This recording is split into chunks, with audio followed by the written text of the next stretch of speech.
والسؤال أيها الإخوة الكرام: كيف استطاعت جماعة صغيرة في محافظة صعدة أن تواجه حكومة اليمن خلال سنوات، وأن تقاتل الجيش اليمني؟ واليمن وحكومة اليمن جمعت أكثر من 30,000 جندي، ومع ذلك أولئك لا يزالون يقاتلون وهم جماعة صغيرة. عجيب، من يدعمهم؟ من يمدهم بالسلاح؟ من يؤيدهم؟ من ربما يؤيدهم أيضا بالآراء والتخطيط؟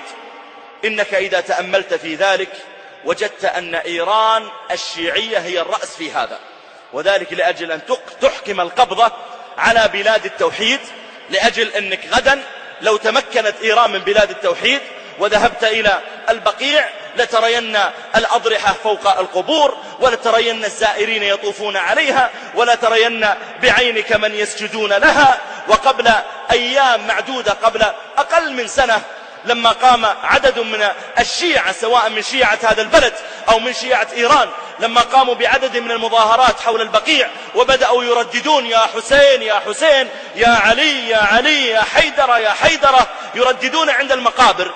إذا كنت تريد أن تستعين بالله، أن تستعين وأن تستنصر عند المصائب، فلا تنادي إلا الله، ولا تستجير إلا بالله، ولا تستعن إلا بالله، ولا تستغث إلا بالله.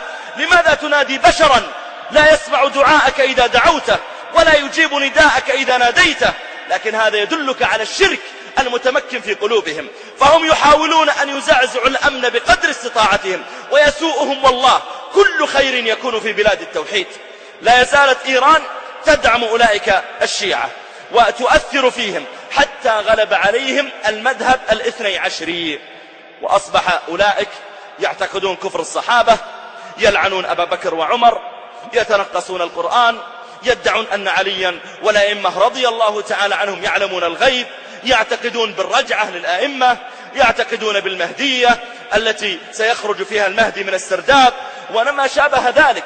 بل إن بدر الدين الحوثي ادعى خلال المظاهرات الإمامة، ثم ادعى المهدية أنه المهدي، وقيل إنه ادعى النبوة أيضا، وهذا بلا شك أنه من غلو أصحابه فيه، كما قال الله تعالى عن فرعون: فاستخف قومه فأطاعوه. لولا أن قوم فرعون قوم سفهاء كانوا قابلين للاستخفاف، وإلا لما استطاع فرعون أن يستخفهم.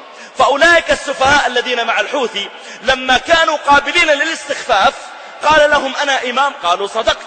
قال: لا، بل أنا المهدي؟ قالوا صدقت. قال: بل أنا نبي؟ قالوا صدقت.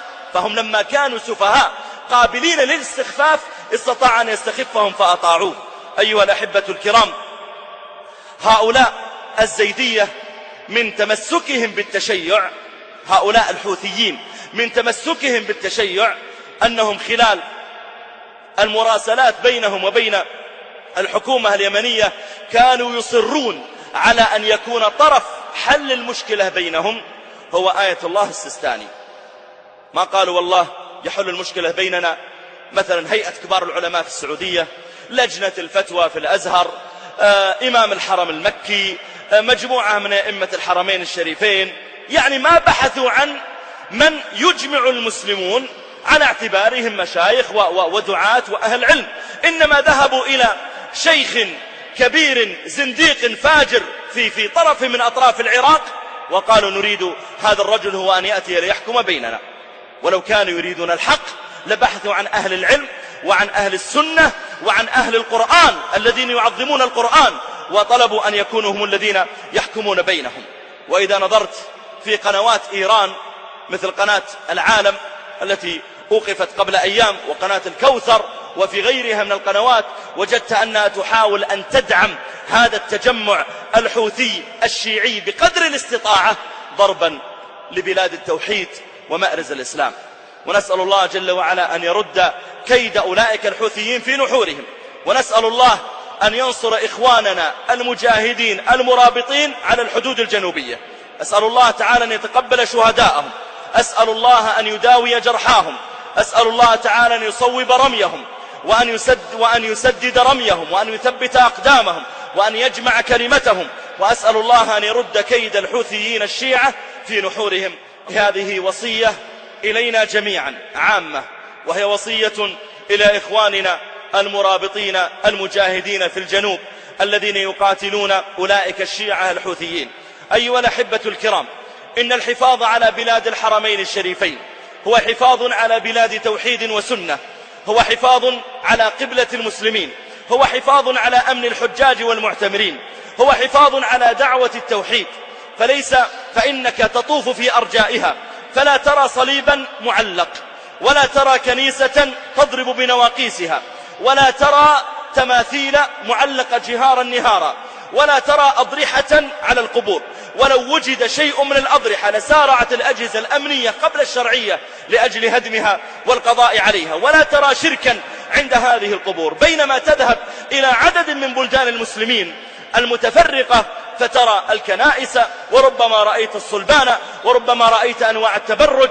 فحقد أولئك الشيعة على هذا البلد غير مستغرب، ودفاع هؤلاء المجاهدين عن هذا البلد هو من أعظم الطاعات التي يتعبدون بها لربهم جل وعلا. هم إنما يجاهدون ويرابطون على الحدود حفظا للأمن، وحفظا لأمن المصلين، وحفظا للتوحيد، وحفظا للحرمين الشريفين. فنسأل الله تعالى أن يجعل قتيلهم شهيدا، وأن يجعله لا يحس بألم القتل إلا كما يحس بألم القرصة كما جاء في الحديث. وأسأل الله أن يجعلهم شهداء فيغفر لهم من أول قطرة من دمائهم.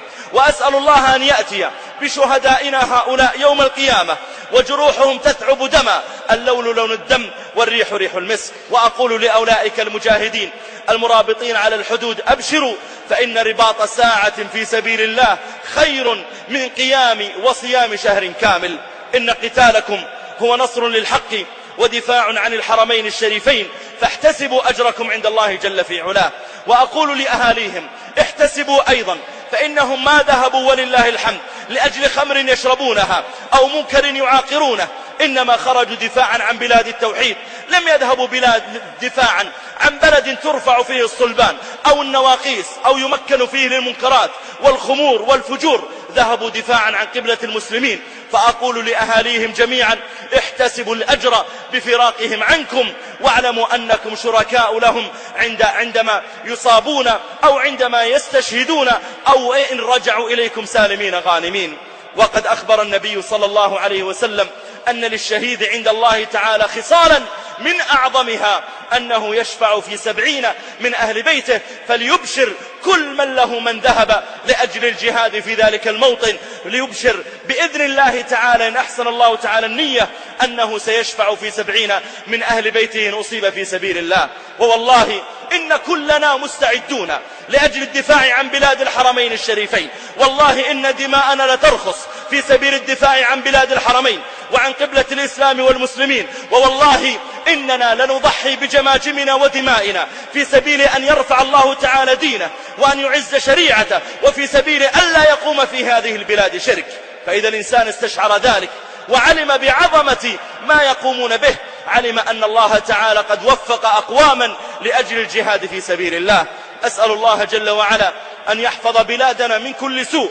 اللهم إنا نسألك أن تحفظ بلادنا من إفساد المفسدين، اللهم واحفظها من كيد الحوثيين ومن كيد الرافضة والمتشيعين يا قوي يا عزيز.